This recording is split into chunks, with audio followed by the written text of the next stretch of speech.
All right, what's going on, sports fans? My name is Ryan Kostrowski. Thank you for coming over to the DFS 5-pack, where it's all about daily fantasy sports. We're here to talk over some DraftKings stuff.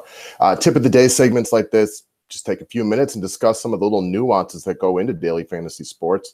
There's a lot of them, and we need to talk about them and try to up our game together as individuals. It helps me when I bring them up and I talk about them, so it helps everybody. All right, guys. If you're new to the station, though, if you want more videos about DraftKings daily fantasy sports, easiest way to get them, move your little finger down to that red button that says subscribe.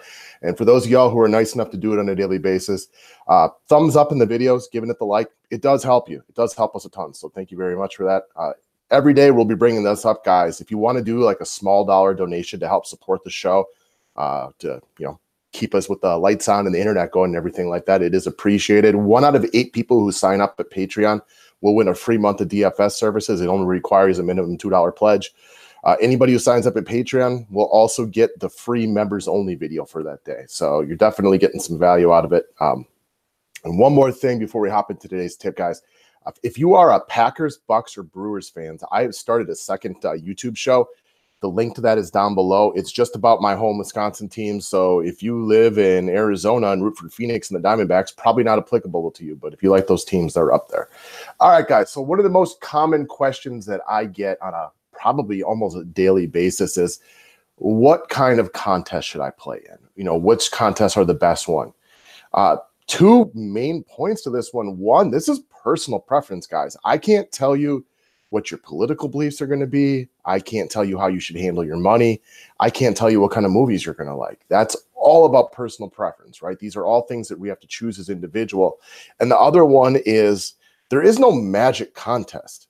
And if you feel like there's a cash line in NBA that's 280, but you're going to find one where it's 240, that shit just doesn't exist. I know we would like to think that we could be a little bit better about that and find it, but there is no magic out there. Whether you're playing in $1,000 or quarter arcades, like, the cash line is not significantly different.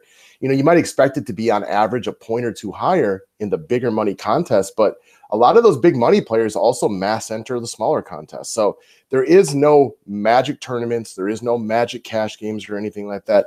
A lot of it will come down to actual preference. I like single entry double ups. That is what I play for cash games more times than not.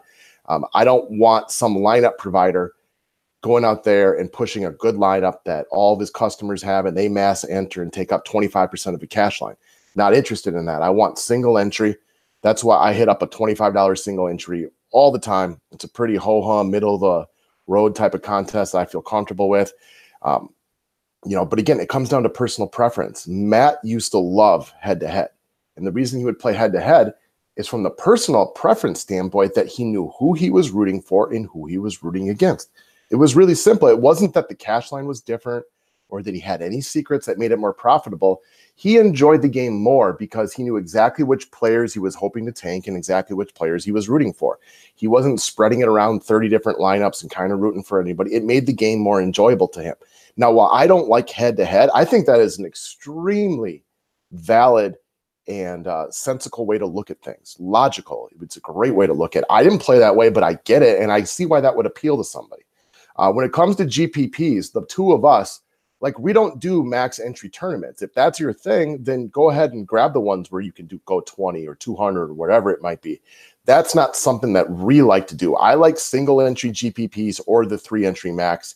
Occasionally, I'll do the smaller dollar contest with only 200 people where maybe you can enter 9 times, and I'll do that. But I've never entered anything 200 times in my life. And I also encourage people that, don't single entry a mass entry tournament.